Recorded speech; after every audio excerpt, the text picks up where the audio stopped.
You're joined by the Sweet Science, breaking down boxing one punch at a time. And today we've got a little bit of a different setting.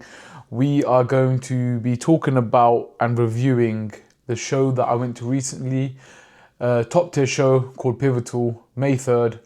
What a show it was. Now, this is something new that we started, and it's something that I'm going to be definitely doing going forward because it's good to give a bit of an insight, especially from our perspective. But let's dive into it. Overall, fantastic show. Really good show. Had a lot of fun. Met a lot of good people. But what I'm going to be talking about is more of a breakdown of the fighters and what we thought of it, etc. What I thought of it mainly. So let's jump straight in. First fight to kick off the night was a cruiserweight called Tunde Duolai. And what a fighter he is. Real good fighter. He fought against a gentleman called Ross McGuigan. No joke of opponent. Former cruiserweight champion, Southern Area champion. And he looked the part as well. Crazy thing is, Tunde only had 2 weeks to prepare for this debut because there was a pullout on the show. And Johnny Clark, the promoter, basically gave him a debut and said, yeah, go on, let's see what you've got. And boy, has he got something. So, went very well. I feel like Tunde didn't really look nervous. He didn't look scared. He kind of, he was enjoying the ring walk, came in nonchalant, soaking up the atmosphere. He had some great fans there as well, people to support him. So that was really good. But what I want to talk about is the way he boxed so well against such a tough opponent on his debut. What is crazy, because normally a debut like that, you'll give someone like easy, bit of a walkover. Not a walkover, but like someone maybe that can test you, but they're to kind of like, take a hit. But no, Johnny was like, nah, okay, if you want to fight on my shows, you better perform. And boy, he did. So he won by third round stoppage. And to be honest, it was coming. Second round, he boxed very well. And yeah, what a fighter and what a fight for him as well, for Tunde. I'm quite happy for him to see that he's made his debut because I did speak to him like 2 weeks before this or a week before that, and we were just talking about what's your plans and whatnot, and he was kind of like searching around trying to see what's good, but now he's kind of ticked off that debut, signed with Top Tier, and I'm looking forward to seeing more of him. Now the good thing about him, he looks apart, he's a good boxer, he's got a good following as well, with the people that came out to see him. I think all he was missing was good management and a good team around him. And I feel like they'll take care of that. I think they'll be able to get him to the top for sure. And the thing is, cruiserweight is a bit of a shark-infested division. It's a scary division right now, cruiserweight. If you know, you know. Even on a domestic scene in England or UK, it's crazy. But yeah, what a fighter. And yeah, very proud of him as well. Moving on to Tommy Phillips. Tommy Phillips, yes. Yeah, Tommy Phillips, yeah. I've got it down here. Again, he fought against Ross Driscoll previously for a title. I think it was like the Commonwealth International title, silver title. Don't exactly know the words, but yeah, that was a very good fight. Could have gone either way. Obviously, Tommy didn't get the nod. Ross did win that fight. However, boy, did he box well. He boxed very, very well in this fight. He fought against a guy called Carl Sampson. Don't know too much about him, but forget about that. He boxed very well. And I spoke to him at the media day and I said, what are you going to bring to this next fight? He says, I'm going to showcase my skills. And that guy has definitely got the skills to pay the bills because I feel like when he fought Ross, he went into Ross's fight, he got dragged into a real tough, I think it was a 10-round kind of war. And that's not his style of boxing, even though he can fight at that level. He can fight that style. His style is clinical. I'm gonna box you. I'm gonna box you out of it.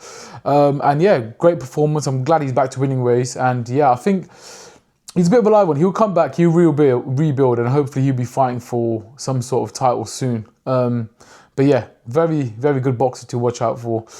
Moving on. We have Dylan Adebisi versus Jordan Granum. Now, I know who Jordan Granum is. Jordan Granum is journeyman that's got, I think, 205 fights, I think. That's a lot of fights to have on your record. And the fact that Dylan's actually fought someone like that in his, he's early in his career. Can't exactly remember, I think that was his 5th fight. He boxed very well. Very clinical boxer, really good at using his hands, kind of, he's a bit of like a busy bee in that ring. Like, he just does not sit still. And I feel like, and I'm saying this now, his skill set alone, I think, will take him very far in the sport.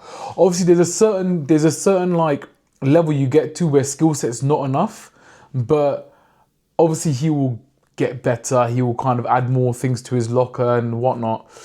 But he's got a great skill set. He's got a really good skill set. He did, obviously, Jordan Grantham, very tough, very seasoned. And I can see he was getting a bit frustrated in the fight, Jordan. And he was really trying to put it on Dylan, like really trying to hurt him. But Dylan was just not fazed by it at all. Moving around the ring, using his footwork. And I'm kind of a fan of his style. He's very slick. He's very slick. It's good to watch. It's nice to watch if you're a boxing purist like myself. Yeah, so yeah, big up to Dylan for that. Moving on now. I can't lie. This young man is becoming one of my favorite fighters. Yeah, and I'll tell you why, because he reminds me of my favorite fighter, Joe Calzaghe, and that's Jawad Ilyas. Now, if Jawad Ilyas can live up to Joe Calzaghe's kind of legacy, wow, Johnny's got a live one in his hands, and he has got a live one in his hands. But he is relentless coming forward. He fought against a South American guy, very tough. Like, South American was kind of like dipping a lot, throwing them hooks, and I think he might have caught Jawad a few times, but I don't think Jawad was too phased. But he just let his hands go. I think he's an exceptional talent. Yeah, I've watched him at his debut. He boxed well. Obviously, I was like, fair enough, his debut's good. But now I've seen him again, I'm like, yeah, this kid is good. Only young. I think he's in his early 20s, maybe 23. But definitely someone to watch out for. Had a bit of a amateur pedigree as well, but yeah, moving himself to 2-0, relentless, good style. I think for him, what I'm worried about though, when he gets to a certain level, is that relentlessness. It's like, if you swim, you're going to get wet, and he might get hit with a big shot. And I want to see how he can take it, because his style is quite risky in that sense. Like, he comes forward, lets some hands go, and he hits hard. You know what I mean? I don't want to say it's easy to counter, but he'll be like a counter puncher's dream in a way, because he comes forward. However, he's just going to get better, and he's so young as well, and he's still maturing. He's a featherweight, but he's like 5'11", 5'10", so he's going to be growing out of that weight surely soon. But definitely one to watch for, and I'm looking forward to his next fight. Yeah, keep an eye on that kid for sure. Next one is Henry Turner. Henry Turner, I mean, there was not much of his fight. He took the guy out with a sweet body shot in the first round.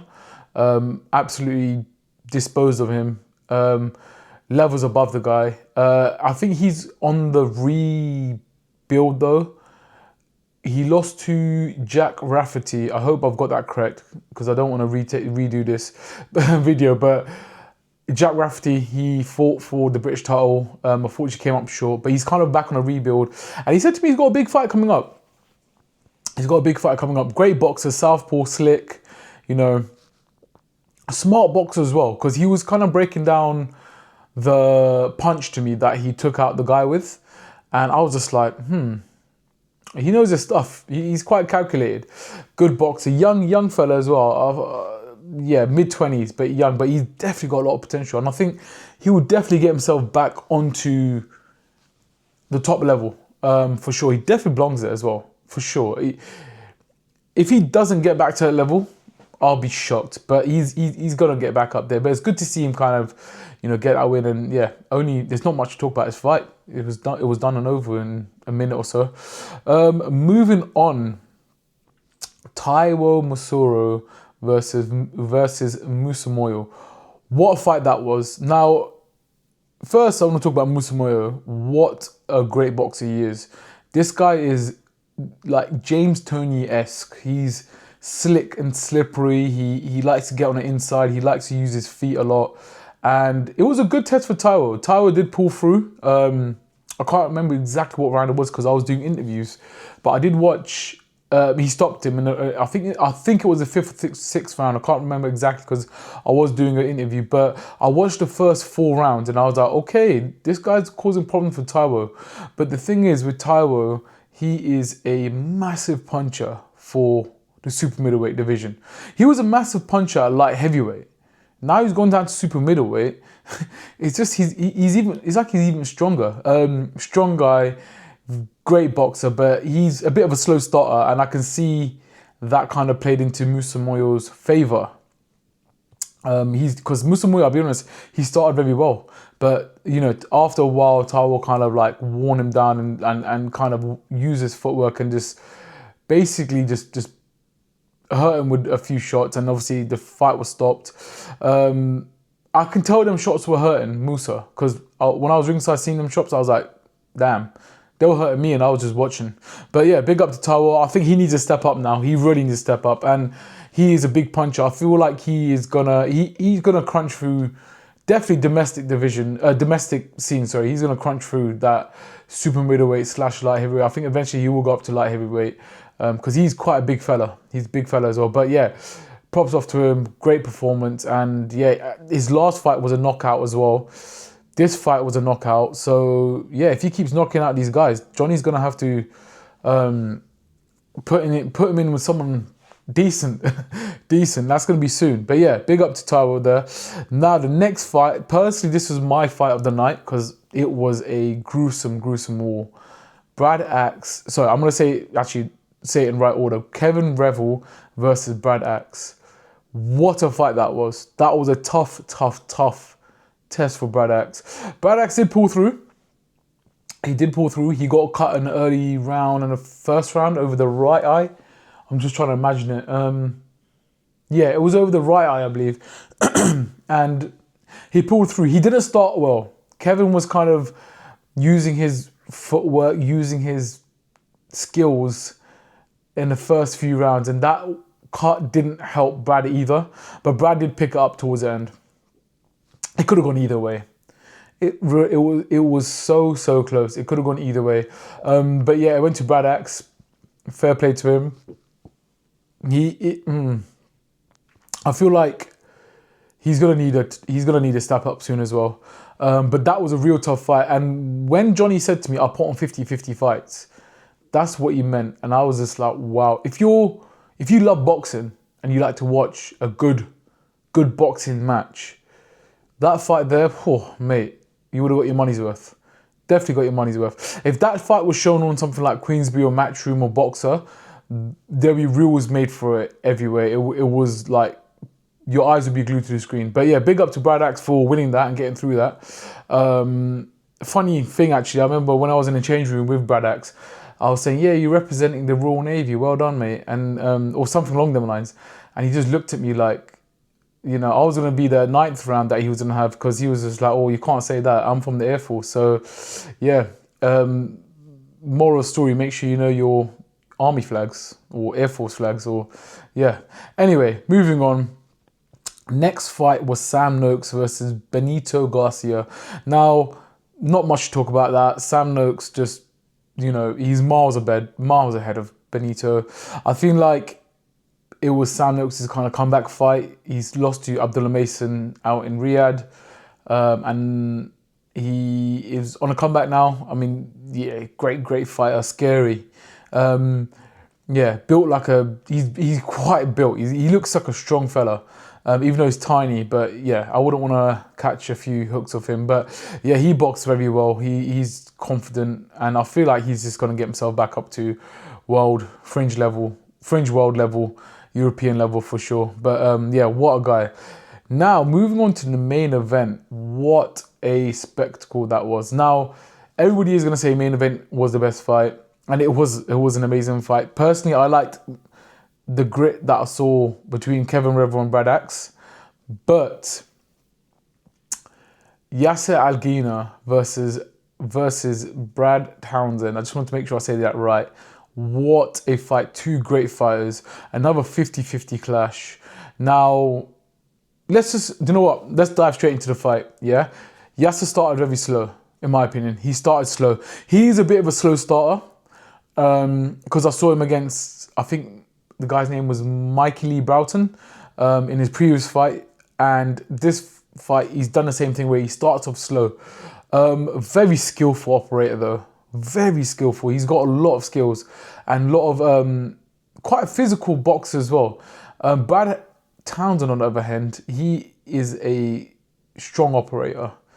He's very coming forward and likes to fight, likes to hit you. There's a few times where Yasser was kind of like, okay, let me just tuck up on the ropes. And I know it weren't hurting him, but he was like, let me just tuck up on the ropes and take some punishment from Brad. And Brad was raining hell on Yasser, just hitting him with everything, the kitchen sink, whatever he could throw at Yasser, he was throwing at him. And I was just like, damn, if Yasser gets caught with a shot here, you know, he's got a chin as well, Yasser. Like I get from seeing the shots that he was absorbing. But I feel like he was just trying to like, yeah, let's go. Come on, bring me the fight. Yasser's a smart boxer as well, and I'll tell you why he's very smart. Brad wanted to fight. Yasser wanted to box. And Yasser dictated that fight, and that's why I feel like he won the fight. He was doing all sorts of like, you know, moving around, running around the ring, making it very difficult for Brad to fight. And that's a smart thing to do. He's got Mark Tibbs in his corner now. Maybe Mark Tibbs gave him instructions, and he was moving so well around that ring. He done a bit of showboating as well, and great for the fans. I mean, his support, that's another thing to talk about. Both of their supports, they had a lot of support. I feel like Yasser had a bit more than Brad. However, mate, York Hall was heaving. You couldn't fit anyone else in York Hall. That fight. I think that fight needed a bigger venue, honestly. But yeah. Anyway, going back to the fight, yeah, Yasser performed very well. He did get dropped in the 6th round. What was crazy, I missed that. I don't know how I missed it. I think I ran off to the toilet quickly and came back. But he got dropped in the 6th round. I didn't see it. And towards the end of the, I think it was the 11th or 12th, I can't remember. Brad lost 2 points. And I feel like that's what kind of created a bit more of a gap for Yasser. I think it was for headbutting and holding. I'm not 100% sure, elbowing, I'm not 100% sure, but yeah, but Brad, even this is his first loss on his record. He's had 19 wins and now 1 loss. I see him coming back. Definitely. For sure. Like, he's definitely deserved to be at that domestic level, if not above. But Yasser now, it just opens the gate up now. Okay, I've won this fight now. I've defended my titles. Where's the British? And he's got to fight for the British next. I mean, he didn't want to talk too much about what's next. He said, listen, I'm leaving it to Johnny. What's rightly so. He should leave it to his managers. And I'm sure they'll find him the right path. However, what a performance.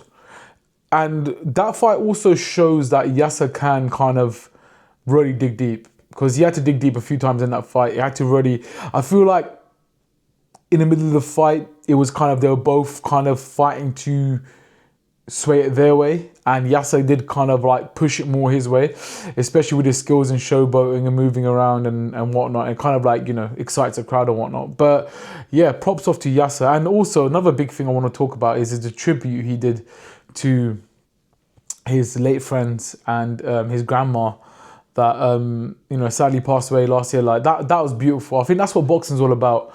You know, he was quite emotional in the post interview, as you would be. Big win there, and yeah, props off to Yasser for doing that. He's really pulled through, and I think he is, once people know about him as well, he's gonna become a pretty domestic, at least level, popular name. Like, he's getting himself out there. He's definitely risen his stocks. But yeah, that was the main event. That was all the fights. That was my opinion on the fight. Whatever opinions you have, please do drop them down in the comments. But now I want to talk about the show. Show was excellent. I don't know what I can criticize. I don't know what I can criticize. Like,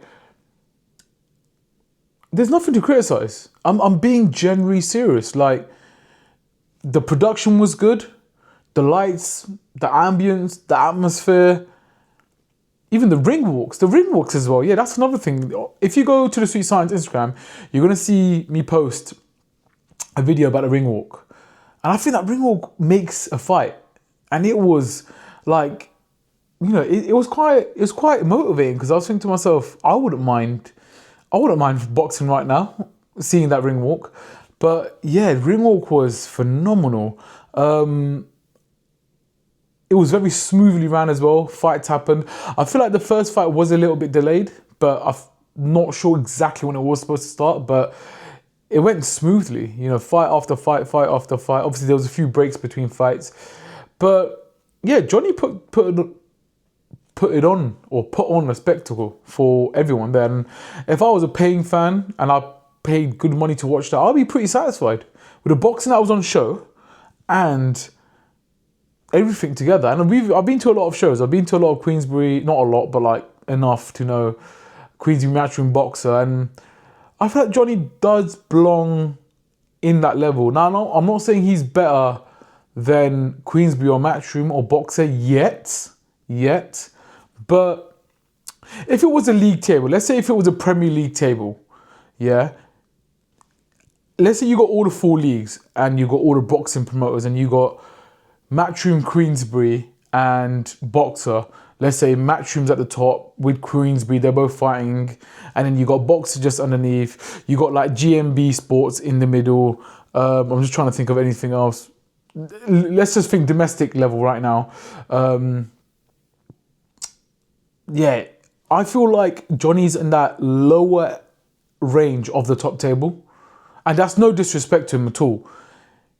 Obviously, he's starting out, but the fact that he's only been doing it for 3 or 4 years is quite bizarre. The fact that he's in that echelon of boxing, I'm certain the guy's gonna get to the top. He's been saying that he needs sponsors, kind of like to get him to that next level of broadcast deal, and I feel like people are knowing about him in the boxing economy. People know about Top Tier as well, and I feel like it's just only time till someone's like, yeah, okay, come over here. You belong here, basically. But I feel like it will happen eventually, especially with the fights he puts on. There's no way you put on fights like that with that much caliber and that much like 50-50 and excitement, and you don't get the fruits of your labor. Promoters say they put on good fights and 50-50 fights. However, it's not always the case, but going to that show and seeing the caliber of opponents for his fighters, they are 50-50 fights. Like, let's look at the first fight that was there. Tunde versus Ross McGuigan, a former Southern Area champion, cruiserweight Southern Area champion versus a debutant. If that's not 50-50, I think that's more 60-40 in my opinion, but he definitely provides value for money. And yeah, hopefully he keeps it going and he gets signed by the end of the year, because I want to see Top Tier get up there as well, see what they can do. And yeah, so that was my thoughts on the show. Whatever thoughts you've got, please do put down in the comments or what you think, and any other suggestions as well. But yeah, that's the Sweet Science. Thank you guys.